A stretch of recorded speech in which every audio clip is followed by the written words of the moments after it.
Relationships change, and family is like a four-legged chair. When a family refuses to grow together, it's like a chair with uneven legs. You sit in it, trying to adjust and make it comfortable, but it never feels right. Over time, you either ignore the discomfort or try to prop it up with temporary fixes. But if those uneven legs aren't repaired, one will eventually break. And when that leg breaks, the entire chair collapses. Just like a family that refuses to address its problems, leading to its own destruction. In my case, I am that leg, and my departure is what seals the chair's fate. Hello and welcome to the Developed and the Dormant, the podcast where I share stories, reflections, and insights to inspire self-development and growth in ourselves and others. I'm your humble yet entertaining host, Daryl Minor. In this episode, I'll explore the evolving dynamics of family relationships, the pain of unresolved conflicts, and the necessity for growth. I'll share personal stories, including moments of tension, emotional manipulation, and self-reflection, to discuss how family influences who we are and who we strive to become. Together, we'll confront the hard truths about familial bonds, their impact on our independence, and the strength it takes to rewrite our own narratives.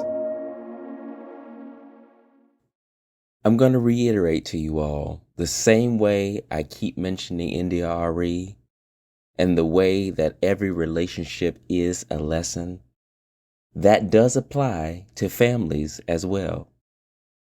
It doesn't matter who your father is, who your mother is, your aunts, your uncles, none of that matters because we're all still people. We all still feel emotions. We all still have our wants, likes, dislikes, agendas. And no matter who it is or their relation to you, not everybody, is going to mix with each other.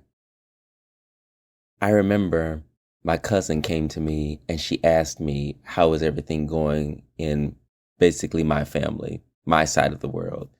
I said, oh, we're having some troubles. And she said, as every family does.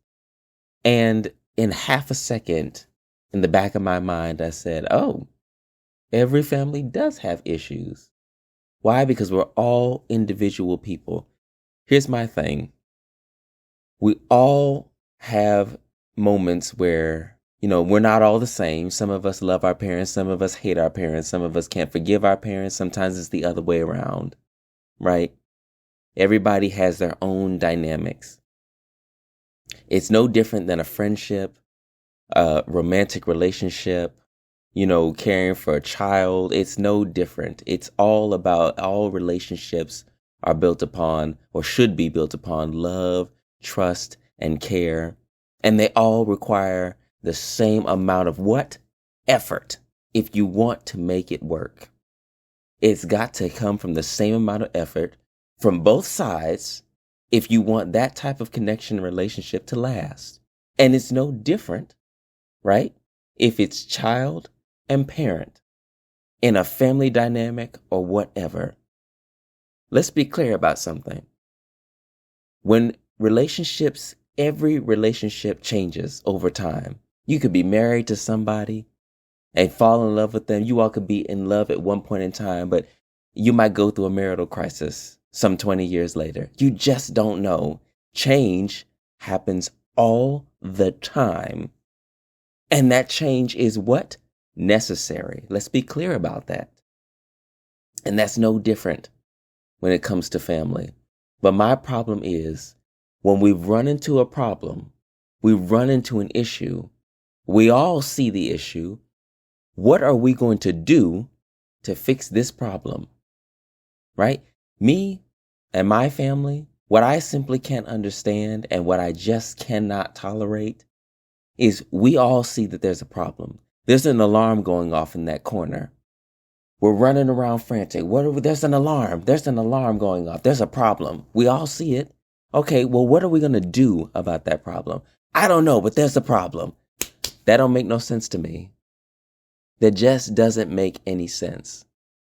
Every relationship takes an amount of effort if you want to make it work. It makes no sense to say, there's an issue here. Okay, go get the tools. What tools? Oh, okay. I have expressed to my mother, father, and sister, the thing that's made the core of what I have known in relationships and life and people, those are the people that have been most a part of my life. But it's so true that, as I say, relationships change. As you get older, as life gets in the way, as things start to compile against you, right? It's like it's inevitable that siblings move away from each other. It's inevitable that children are no longer reliant on their parents or their guardians, so they move away and they live their own lives. Here's my thing, but not like this. Not like this, to the point where we are so, each one of us, independent, and nobody gives two dead flies about making this relationship work. What type of family do you have when everybody is so headstrong about what they want? What type of unit is that? That's not the image of a family. I see so many broken families, so much sadness, so much pain, that the idea of what I've had of growing up with a sister, growing up in a two-parent home, people will look upon me and say, you're lucky because I didn't have anything like that. You got to have these good things. You grew up in a good home. And that's the thing about it. While I'm blessed and privileged for the things I have, no relationship, no marriage, no friendship, nothing's perfect. Nothing is perfect. But it's in striving to make it better. And if we realize what we have is good, let's do the work to keep it. Let's do the work to make it better, because there are people who have less. Single parent homes. What? People who have guardians been in the foster system. What? People who have things, and those people show up. Those people care. Those people do what it takes to make it work. And it is not necessarily out of trauma bonding. It's not necessarily out of loneliness. I don't have anybody. It's about, you are my family. There are people who are friends, who have been through the thick and thin of other situations and relationships, and they consider their person next to them, their neighbor, you're my friend, but you're more than friends. We're family. Why? Because they show up for each other. But when it comes down to me and my true blood family and other people who had that same situation, where they have parents who are manipulative, abusive, gaslighting, they realize that they need therapy. They realize that they are narcissists. They realize that they've grown up in situations that have shaped them as adults. And then they bring that stuff into the new families that they make. You all see these things, and this is your real, true blood family. What are we going to do to make this relationship work? I'm going to say again, and I'm sure, actually, it doesn't even matter if you all agree or not, which I hope you do, but it's fact. Let's be clear about one thing. People make time for the things they want to make time for, right? And if we see there's a problem, but nobody wants to address it or work on it, you never really cared. No one wants to do the hard work of what this podcast is all about, moving from dormant to developed. Nobody wants to do the hard work of looking in the mirror and what can they do better for themselves to make their relationships and themselves work and be better. It's easier to point the finger and easier to say you, instead of looking, what can we do together? What can I do? What can we all do to make this work? In that same breath, I want to say, parents do the best they can, right? They do the best they can with the resources that they have. My father used to say that. You have what your parents had, and you pass that along. It was the best you had. But he was clear in that you do better. You strive to do better so your kids have better, so your grandkids have better, right? Because I didn't have a miserable childhood. I didn't have abusive parents. I didn't have pain. I didn't have to go without anything. My mother had to deal with going with nights without food. My father had to live in a loud, abusive, and manipulative home with his siblings. I didn't grow up with that. I grew up in peace. But the trouble came in different ways. Even though they had bad and they strove for us to have good in our home, there were still issues. They just came in a different form. And little did we all know it was the problems that they grew up with that they inevitably brought into our home. And the reality is, like the saying goes, you're a product of your environment, right? So it's like you can't fully fault the person, right? You go through things that shape who you are. It's your decisions or who you want to be, right? Some parents, they don't mean to harm. They don't realize what they've done. But as I keep saying, it goes back to this, right? It's not about what you've been through entirely. It's about the decisions you make today to do better. So if we know that there's a problem and we have realized that the things you've been through in the past, you've inevitably brought your childhood and your trauma and your problems into this new home. Now that we see that, what steps are we going to move to make this family better? Or are we going to continue down the cycle? And that is where we start to get generational trauma. Hello?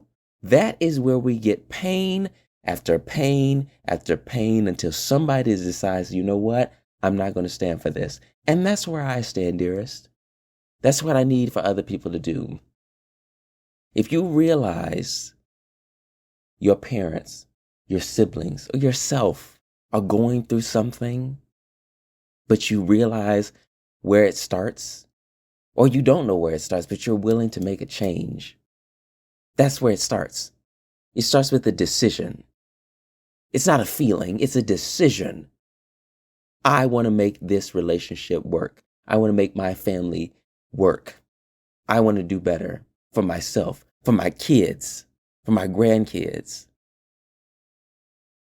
And I'm going to make very clear, if you're around somebody who knows that they're wrong and they continue to do wrong, oh no, baby, that's not going to work. You cannot surround yourself with negativity. If you see clear as day and you make an effort to do better, but you stick in a relationship because this is my mom, this is my dad, this is my sister. Listen to me. Listen to me. Just like my mother said, it's not about what a person does for you. It's not about what you've been through, because relationships change. Just because this is the initial dynamic does not mean that this is the way it will always be. That's no excuse. Change happens all the time. If you have a parent that is abusive, you have siblings that are manipulative, you have families that are stuck in trauma, and you're going to stick around because that's my brother, that's my sister, I don't give two dead flies about who it is, because we're all people with our own agendas. You need to make a decision. Are you going to surround yourself in darkness, or are you going to be the light? Right? It takes somebody to make a decision to make a change.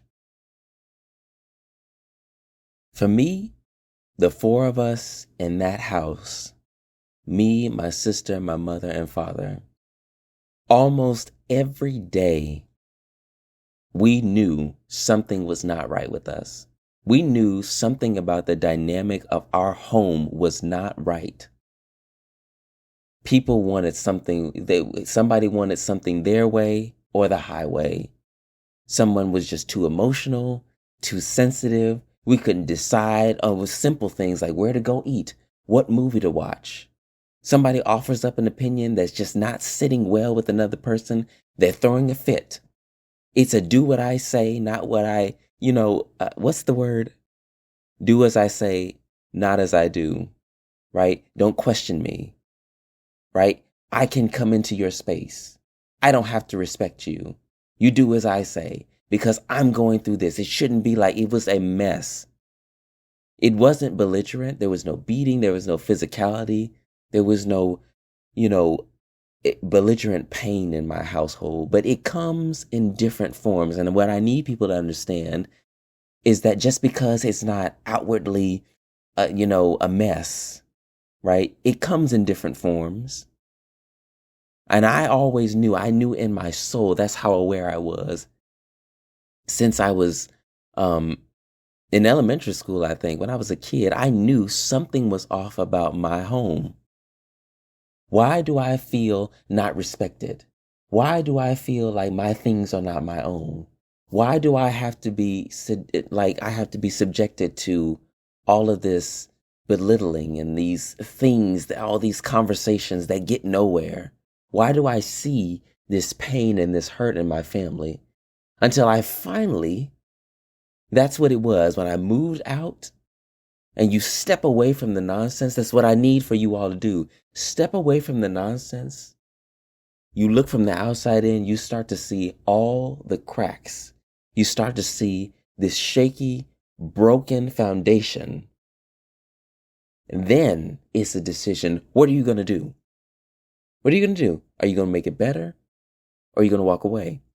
Me? I saw where our family could be better. So I strove to make it right. Right? I was a person that said, no, we've got to keep this Christmas tradition.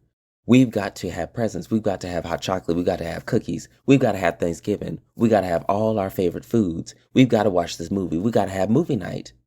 Right? We've got to go out together. We've got to be a family. But after a while, I saw no one else was putting in the effort that I was. I'm the family-oriented one. But I can't keep giving and care where you all don't. That's like being in government, where there's a parliamentary system.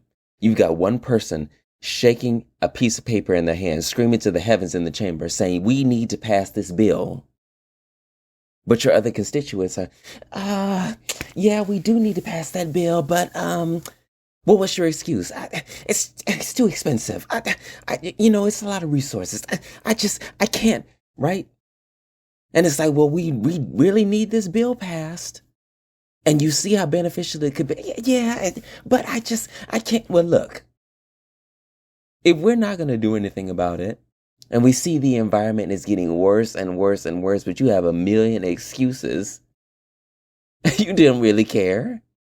Because if you wanted to, you would. That's for anybody in any situation. In the past points of these podcast episodes, as I separate from my family, I start to see, as I have said, it doesn't matter your mother, father, sister, cousin, brother, uncle, aunt, doesn't matter. We're all people with our own agendas and feelings. So when I step back, I take off the lenses and I see that it's not just because that's my mother. It's not just because that's my father or my sister, but these are individual people. And when I realize that they are individual people, I place them in the category of everyone else that I've had to leave to the wayside. If you don't want to grow with me, then you can stay where you are at. Because my mother, father, and sister have annoyed me in their own ways. It makes no sense to go to a mother who is supposed to be your support, your anchor, your caregiver. And when you have an issue, this person doesn't know what to say. This person tells you to your face, I don't know what to tell you. But every other time, you got an opinion when I don't ask for your opinion. And each time that advice is wrong. You pray and you're Christian, you read your Bible. When I come before you with spiritual advice, instead of giving me care, you tell me every situation is my fault. Here's my thing. It makes no sense to go before friends, family, advisors, therapists. The thing about it is, when a person tells you, when they say, If many people are telling you it's this thing, you probably need to look at yourself. Right? That's one thing. But in the same breath, if you know in your heart and soul your intentions, you were there and you saw what happened, you know your feelings, and everybody else wants to tell you another thing, here's my thing. I cannot always be wrong. I can be wrong sometimes. Everybody has their differing opinions. But I cannot always be wrong. So what does it look like to go before your mother figure? Your mother. The maternal guidance. And this person who's supposed to cradle you and love you always gives you an opinion about something that doesn't make sense, that she doesn't even believe, and tells you you're wrong. I need you to think about that. There are people who have mothers who are manipulative, mothers who say, you can't just leave me here. I can't do this without you. Right? You have mothers who try to use every excuse in the book to keep their children around for their own issues, mental issues, drug abuse, whatever it is. But because the child feels guilty, that's my mom, I gotta be there for you. It's good to be there for your family no matter what. That makes a strong person. But it comes a point where you start to fill other people's cups more than you fill your own. And then when you fill that person's cup, what are they going to do with it? Are they going to drink it and use that love and care? Or are they going to throw it and dash it onto the pavement and say, where's the next one? There has to be a point. There has to be a point where it stops. I'm going to say another thing for my mother and for others who have similar situations. Why is it when I come before you, you always feel like you're correct? You've got to win an argument. And then when things start getting too real and someone starts spitting wisdom and facts to you, you start crying and weeping. A person who cries and weeps when the going gets too tough in a simple conversation that's not an argument is a person who doesn't know what's happening, doesn't know anything. Because a real deal adult conversation where two people are level-headed should never lead to something that's that tense. Because crying is a tactic for the other person to soften and say, it's okay, you're right. I've never been the bitch to do that. My father and sister, you all can sit up there and comfort her all you want, but I am a person who lives in authenticity. What is the truth? What is the reality? We're not going to sugarcoat anything. A bitch like me has to talk about the elephant in the room. And I'm not the one to appease feelings. We have to talk about the alarm that's going off. What are you going to do to turn that off? She can argue all she wants, and I can do that. But at some point, I've learned I'm not going to do this with you. I don't have to argue with you. If you want to see the world from your point of view, I have tried to help you grow with me. That's what this podcast is about. Moving you from the dormant to the developed. But if you choose to stay in this dormant phase, no matter how much water, seedlings, fertilizer, sunlight I can give, and you will take, and then ask, where's the rest? Baby, at some point, I don't have too much more for you. You have to find that through someone else. And if you keep asking and you don't want to find it through somebody else, why won't you give me more? That's not my business.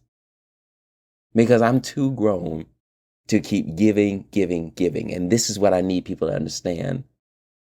It comes to a point where something has to end. You have to let go of the things you once knew to move forward. Not everybody can grow with you. Even your mother. You know, my father has always been the prime example of what I believe a man ought to be. I'm not talking about the toxic masculinity where a man, or these Christian beliefs where a man is supposed to be the head of the house, or he's supposed to take care of this, that, and the third. And, it's not like that. To me, a man, you're not hearing me, a man is a person who takes care of his responsibilities, his home, his loved ones. He's virtuous. He's forthright. He is unjudgmental, carries himself with an air of dignity and poise, responsibility, right? That is the qualities that I see in my father. A man who knows what he's supposed to do. He does the job and he does it right. He's instilled these good things in me, right? And while I've always looked to him in this way, the thing about it is I start to see the cracks. I start to see the cracks because this is a person who will take these values of staying out of the way, being responsible, to a whole nother limit. There is a point where you are respectful of others, but after a while, when you take it to an extreme, you start to look like you're backing down. You avoid every confrontation, even if it's not tense. You avoid saying excuse me to people just so you don't have to interact with them. Right? Every piece of advice, while it is rooted in goodness, comes a point where I start to feel like this is passiveness. You all are the type of people who choose to avoid any situation you deem as the unknown. You want a situation where you can control. Everything has to be in control. Life does not work that way. As I have stated so much in this podcast, you cannot control everything. Their mindset is trouble's going to find you, but don't give trouble a reason to come to you. My thing is, it doesn't matter what you do. Life is going to do what it do. Like India.Arie said, release the guilt about why things happen the way they do, because life is going to do what it do. But when you start hiding and sheltering away from the world to avoid problems, again, the same way I said in the first episode, you keep your walls so high, you don't see the possibilities on the other side. This is a man who values innovation, drive, spontaneity. This is a man who values adventure, right? But within the confines and the limits of the rules set before him. Anything is possible just so long as it's done correctly. While I agree to that, I have a different outlook. The way I see it is, why should you play a game when the rules are rigged against you and choose to play that game rightly? You will never win. But because I decide to do things with a little bit more aggression, a little bit more assertiveness, because I decide to speak my mind. No, you need to stay out of this. I get it. Parents are there to protect you from the worst of the world. Right? That is a parent's purpose, to protect and teach and love. But it starts to become a problem when you start to navigate through the world the way you see fit. And there's a voice in the back of your head that's trying to tell you to slow down all the time and every which way you decide to turn. At some point, it turns from guidance to nagging. This is a person who, like I said, who values ambition and innovation. And I'm equally those things. So when I have something, he comes and wants to find every which way for it to be even better. But I like to move at my pace.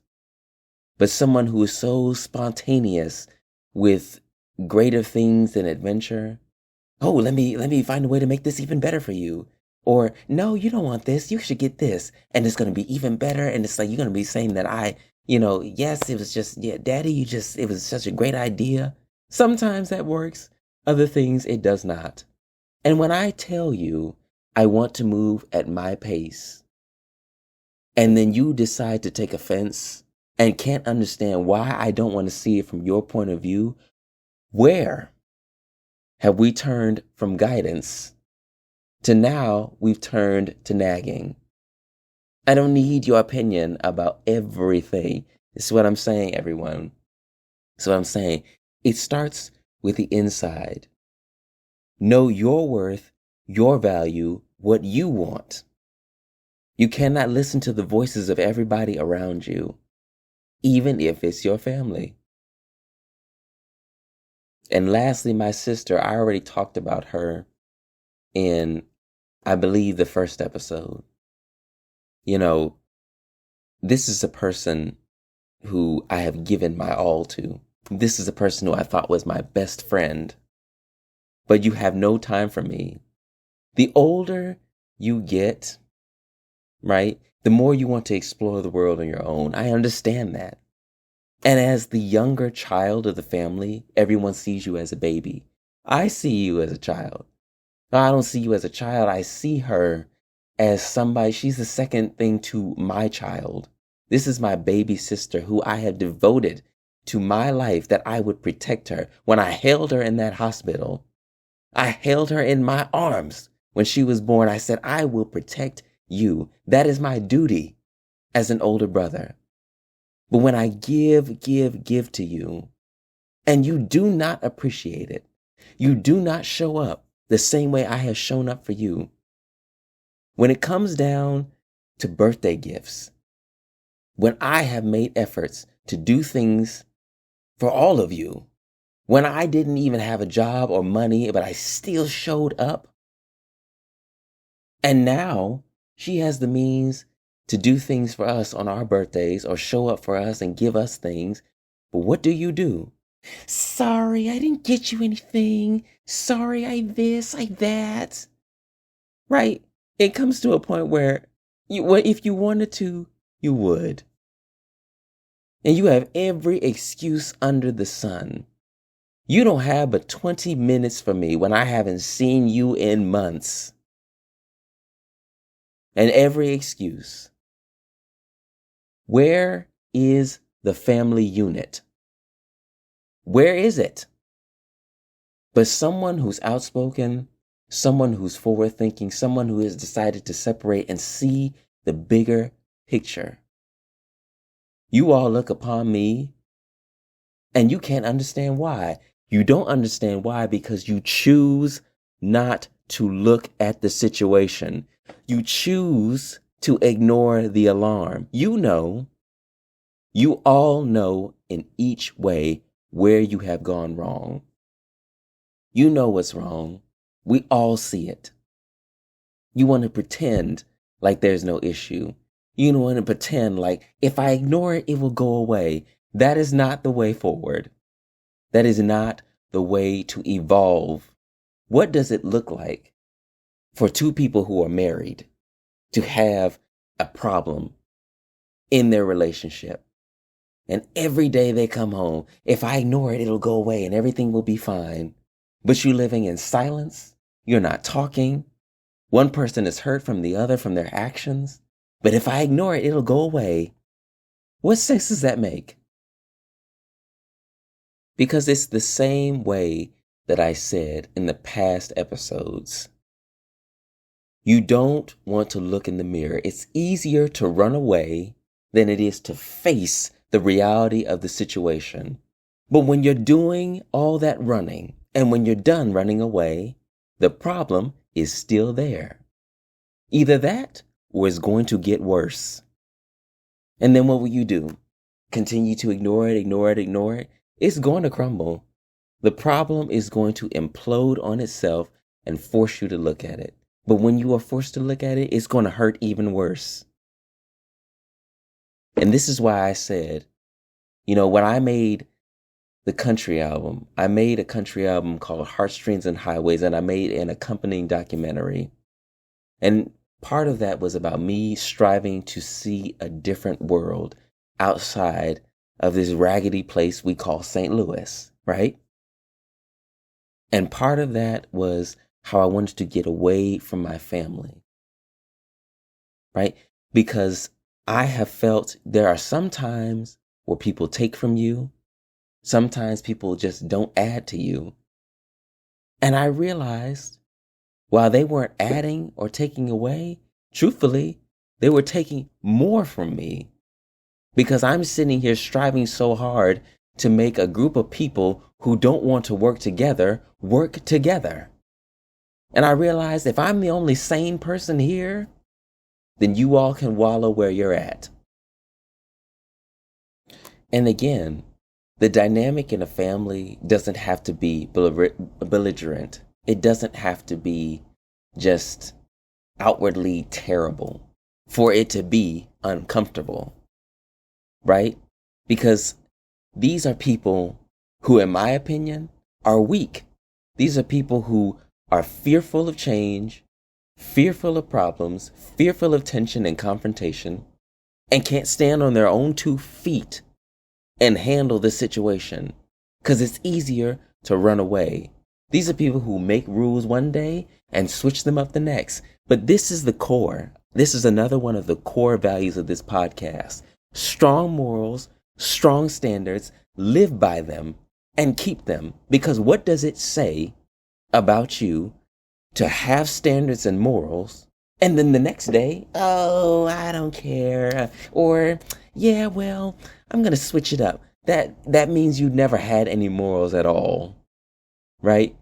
And if you can't keep morals of your own that you live by and die by, and they are the defining factors of you, you are a fleeting person who doesn't know what you want, don't know where you're going, and taking life as it comes, which you should, but you shouldn't take life as it comes without a goal, right? I don't think parents sometimes, even the sweetest, most loving parents, don't realize that sometimes they bring their old trauma from the way they grew up into the homes that they build, right? Because I'm going to make something so unbelievably clear. And I need anybody else who's going through this to understand. From a child to a parent, I don't owe you a damn thing. You brought me into this world. I don't have to give you anything back. It is your responsibility. Let's be clear about that. And if we want to talk about a grown adult and their responsibility to stand on their own 2 feet, and they need to navigate through the world, I understand that, right? I could not be more of a clear embodiment of independence. But here's the thing. Here's my story. It makes no sense because I have spoken to others and got many different opinions in the past. It makes no sense for you to see me standing on my own 2 feet with my own things, my own property, going out handling my affairs and my business on my own. I don't ask for handouts. I'm not the type of bitch who sits on the couch and watches TV all day with no job and then says, hey, can I have some money?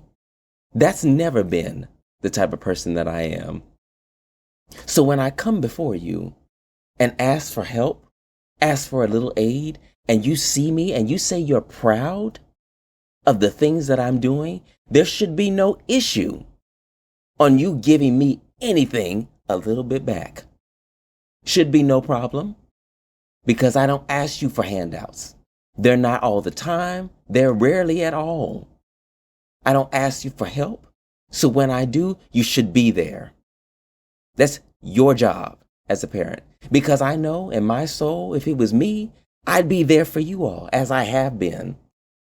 It makes no sense for me to fill you all's cups up and you can't give me but 2 drops back. I need you all to understand that. If you have abusive or manipulating parents, I need you to understand that. It's not your responsibility. It's theirs. And it should be no, well, you need to, because it doesn't make sense. If I ask for some money, if I say, let's say I ask for $500. Well, okay, we're going to give you $250 back. That don't make no sense to me. That don't make no sense. We're out together. Can you all buy me this bag of chips? A bag of chips? Okay, well, you need to pay us back. What? But then come time for Christmas and birthdays. You didn't get your mom nothing? Are you going to get me something? Why would I give you anything? When I have given, and when I ask for something in return, well, right, because and you know what? I'm going to tell you some lines that my father said to me.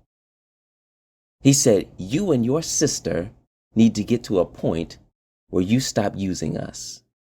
If that ain't heartbreaking, I'm the type of bitch where I may let it go, but I cannot forget. What does that say about a relationship? What does that say about our dynamic? Because I can use anybody I want, and you would never know. But it's the fact that you would think that I would try to use you, that I would try to manipulate you. I said this in a previous episode. I said a person who enjoys hurting others is someone who has been hurt in the past. So a person who gaslights and manipulates is a person who's holding on to trauma and pain. That's not who I am. But the fact that that's who you think I could be, who you think I am, we don't need to talk. It goes back to the first episode when I mentioned Janae. I am not friends with Daryl. I tolerate him. You don't have to tolerate anything about me. I want to be surrounded around people who love me for me, who don't question, who don't ask, who don't second guess. And if this comes from a parent, you need to reflect on yourself, because I've done the work. What are you going to do to turn that alarm off? You know, my father, there was a time where just recently, as I've recorded this, just recently, we had gotten better. Well, we all decided in this last summer to sit outside on the patio of our home, where we were never actually able to have access to our back patio. And we would sit together and we had drinks, lemonade and snacks, and talked and laughed and music and all that stuff. And we went around and we were just growing, And it's so interesting to see that, my father mentioned, he said, it's really good that someone like you, where you've gone through so many things, so many problems, people beating you down and harming you and, mentally and emotionally. And you've come out of it stronger. Because I told my sister, I said, I used to think I was ugly. Now I think I'm the prettiest thing in the world, right? It takes a level of confidence. It takes a level of strength to come out of these things on top, right? But what's so crazy is that even in that, my father, who congratulates me and is proud that I've come out of these dark times a stronger adult, where he said there are other people who take their lives. There are people who just sink into depression, but I came out not knowing that the same man that just congratulated me was one of the people who were my obstacles. Let's think about that. Because this is a man who also contributed to my fears and worries and problems. Someone who grew up in a home with abusive siblings, who mimics that behavior, unknowing or not, and does it to his children. Because you've got me stressing out on whether or not I'm going to be shouted at, or hit, or smacked with a remote, or a flip-flop. Here's my thing. You'll never put your hands on me again. These are things that people need to realize y'all better focus or be mindful about the actions and the words you say. Because in the same breath, there was a moment when my mother was pissing me off over something that didn't matter when I was a child. And I got to shouting, and I told her about herself and my sister. My sister wept, and I regretted that I hurt her feelings so bad that I made her cry. Because the reality is, all of that happened because of my mother's foolishness, instigating an issue out of nothingness. This is a woman who likes problems, likes arguments. Think about that. Think about that. And she told me, actually, years passed and I apologized to my sister. She said she let that go. She forgot it even happened. My mother said, this is why I tell you, be mindful of what you say because you can't take words back. I hope all three of you take those words into consideration and eat them because you all have said so many things that now you got a person who's not going to deal with you and is going to make you look in the mirror. Because I'm not the bitch that's going to continue to play games with you. Like I said earlier, we're going to talk about the elephant in the room. Here on this podcast, we're authentic and real. We talk about the truth. We don't sugarcoat stuff. I can't do that. That's not my being. That's not who I am. But I'm surrounded by people who like to hide in the shadows.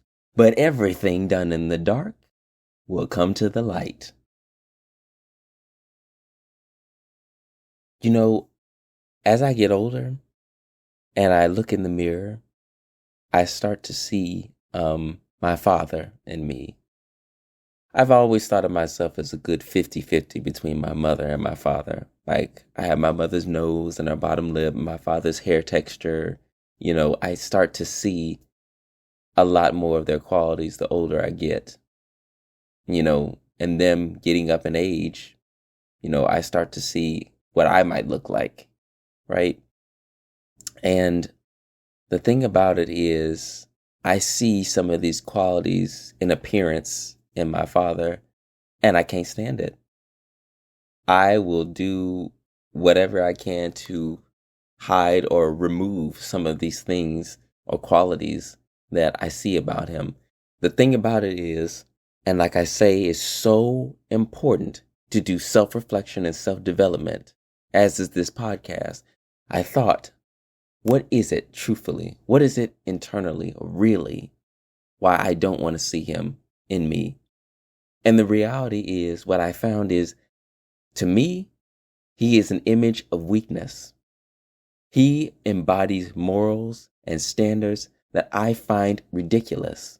Things that are dated, outdated, foolish, backwards. Those are things that I have striven to rid of myself. I strive to live my life outwardly, progressively. If I have to, aggressively, assertively, you know, things that I say they would never dream of doing. You know, for example, like, you know, I went to a concert with my sister and there were people that were standing in our way. And I didn't fuss and fight. I just asked them, excuse me, could you all just move? My sister disassociated, bent her head down 45-degree angle and stared at her phone like nothing was happening, though she was the person that wanted them to move. Right? But you wouldn't dare think about going up to anybody asking them anything for fear of what are they going to say? Right? I went into Joann's fabric store. I had fabrics in my hand. And these two women looked at me and looked back down at their work. I said, excuse me, are you all going to help me? You know, what are we doing here? And then I said, I wish I had known where the line started because they didn't tell me anything. They're just looking around. And I said that loud and clear for them to hear me. My mother, father, sister would never dream of doing anything like that. Would never dream of overstepping the mark, right? For fear of what could happen, right? These are qualities of people who avoid conflict. To me, it is weakness. It's weakness. There comes a point, and I'm going to say it again. There comes a point where I understand you try to stay out of trouble because you don't want trouble to find you.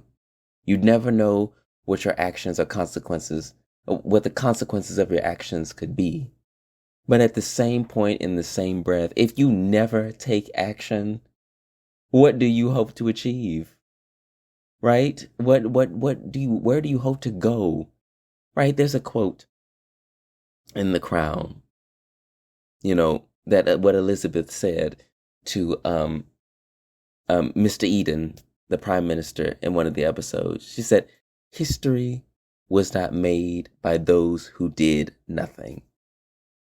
To me, that's how I view them. They choose to live passively. Then they get offended when I call them passive. You are. There are things that you just do not do. Actions that you all believe is like, well, that's just how it is. What can I do? No, again, you make your life is what you make it. It's the actions you choose to take. There are things I have done that most people, not even my family, would never dream of doing because the fear of rejection, the fear of judgment, the fear of the unknown. That is not the way to live life. And that's not the way I'm going to live my life. So bringing it all back, when I look in the mirror, I see my father and I don't want to see him. It's not out of, oh, you didn't have a father because he didn't like you being gay, or, oh, your father abused you, your father did. No, I don't want to see my father because he represents weakness to me. He represents a quality of life that I cannot tolerate. I can't even accept that life. A person who decides to live in the shadows and move around. Oh, excuse me, I'm sorry. This is a person who will step to the side and let someone pass him and say, excuse me.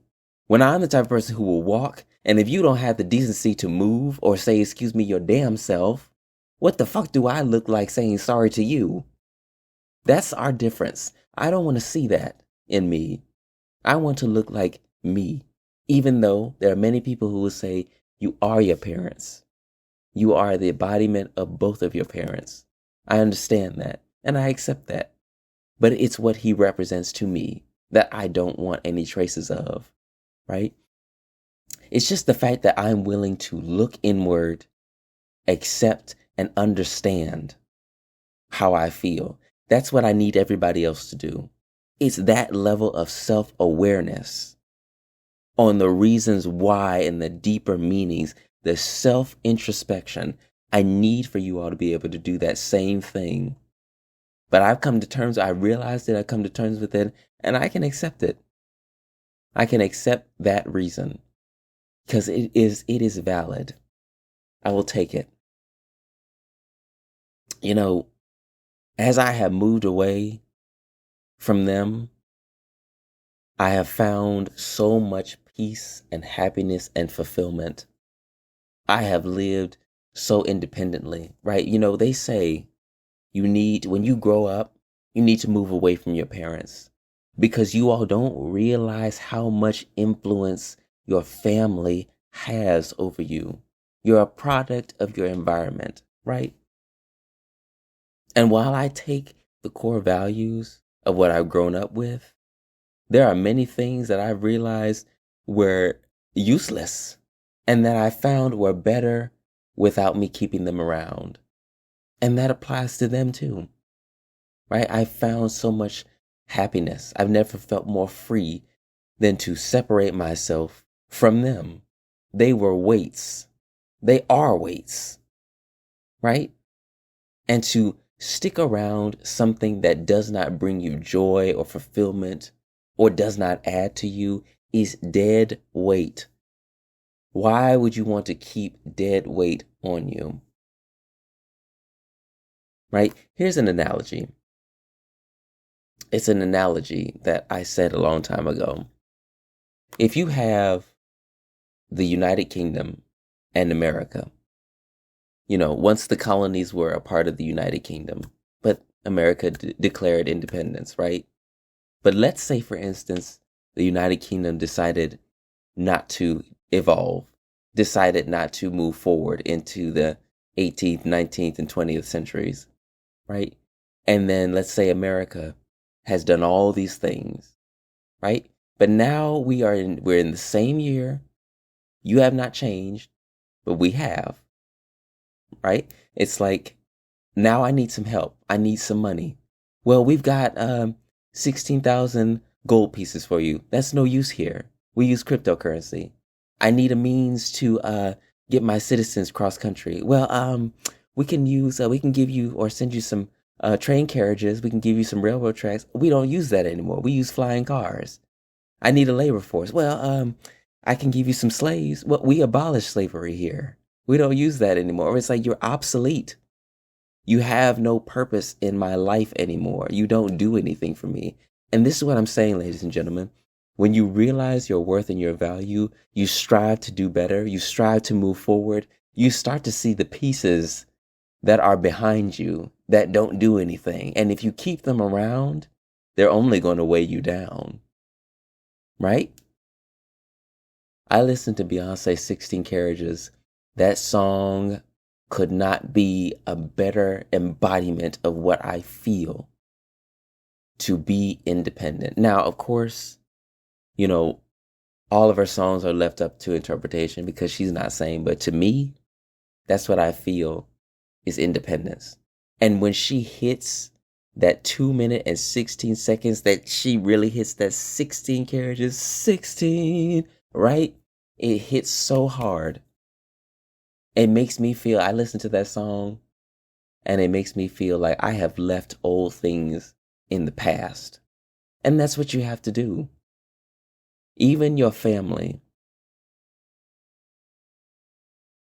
But even in all of this, sometimes I worry that if you can go through something and your life shapes you and your choices and what you do, and then you can still inevitably bring these same issues into the home that you try to build, the family you try to make, right? Sometimes I wonder and worry, will I be a brilliant father, the brilliant father that I want to be? Because my father wanted brilliance for me and my sister, but still ended up bringing pain into our home regardless. What will I be? What can I do? Right?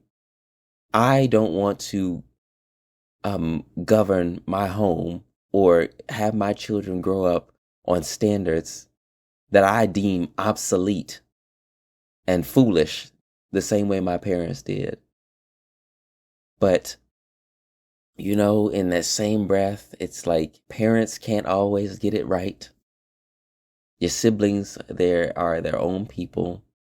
I know that regardless, there's going to be tears, there's going to be arguments, there's going to be yelling, there's going to be pain. That's inevitable in every relationship. But the whole point in this episode, in this podcast, in my message, it's about if you have a relationship with anybody, especially in family, as what we're talking about, it's about what are you willing to do to make it work? Are you willing to look inward, realize where you went wrong, and do better? Is the person beside you, your spouse, your children, your siblings, are you willing to do the work to make this family work? Come what may, I'm willing to do that work.